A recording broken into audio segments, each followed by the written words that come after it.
चलिए समचतुर्भुज के बारे में जान लीजिए। समचतुर्भुज किसे कहते हैं? सम मने बराबर, चतुर्भुज चार भुजा वाले, चार समान भुजा वाले। इसका मतलब चार समान भुजाओं से घिरा क्षेत्र जिसके सम्मुख भुजाएं समांतर हो समचतुर्भुज कहलाता है। इसके चारों भुजा समान होगा और सम्मुख भुजाएं समांतर होगी तो वह क्या कहलाएगा? समचतुर्भुज। देख लीजिए ये भुजा, ये A B, B C, C D और ये चारों भुजाएं क्या है? समान। तो यहाँ पर तो चारों कोण, इसके सम्मुख कोण क्या होगा? इसके सम्मुख कोण समान होगा। इसके लगातार दो कोणों का योग कितना होगा? 180।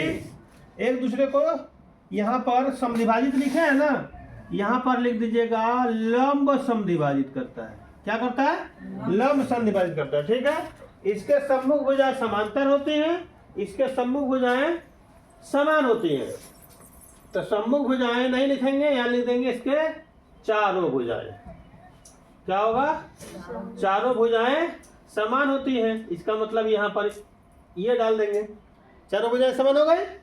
नहीं, इसको यहाँ पर से, हालांकि ये ऑब्जेक्टिव में आ जाएगा, इसको रहने दीजिए, कोई दिक्कत नहीं है कि नहीं? यहाँ पर चलेगा MCQ, ठीक है ना, मल्टीपल चॉइस क्वेश्चन में आंसर हो जाएगा सी का। ठीक है।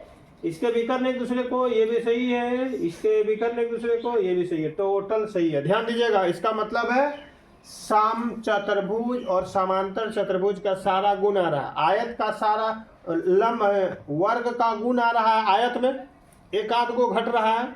आयत का गुण आ रहा है समचतुर्भुज में, समांतर चतुर्भुज में कुछ घट रहा है, और समचतुर्भुज का समांतर चतुर्भुज का समचतुर्भुज में आ रहा है। ठीक है कि नहीं? इसमें भी कुछ घट बढ़ रहा है, लेकिन लगभग वही गुण आ रहा है। ठीक है कि नहीं? क्या हो समचतुर्भुज? क्या होगा? चार समान भुजाओं से घिरा क्षेत्र जिसके सम्मुख भुजाएं समांतर हो समचतुर्भुज कहलाता है। इसके सम्मुख कोण क्या होंगे? समान होती हैं। नंबर 1, इसका मतलब ए और सी समान होगा, डी और बी समान होगा। इसके लगातार दो कोणों का योग कितना होगा? 180। देख लीजिए यहाँ पर लिख दिए हैं, क्योंकि समांतर चतुर्भुज का इशारा गुण आ रहा है। क्या?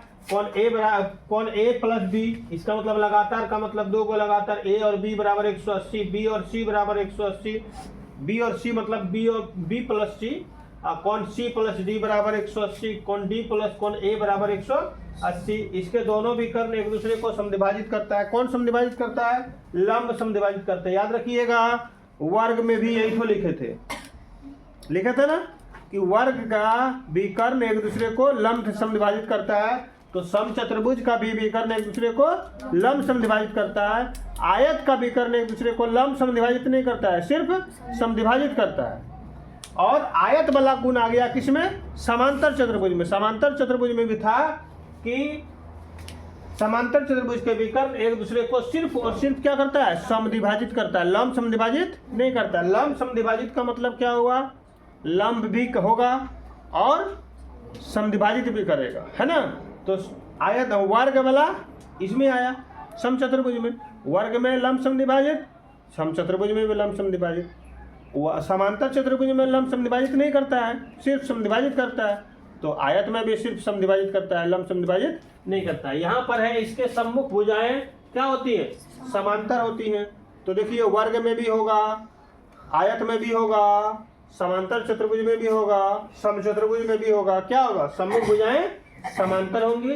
इसके चारों भुजाएं क्या होती हैं? समान होती हैं। इसके एक विकर्ण दो सर्वंक्षम त्रिभुजों में विभाजित करती है। ये तो सब में है, वर्ग में, आयत में, समचतुर्भुज में, समांतर चतुर्भुज में, सब में ये सिस्टम है।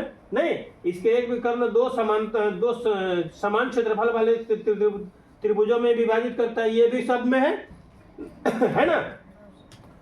चलिए अब जल्दी से लिखो।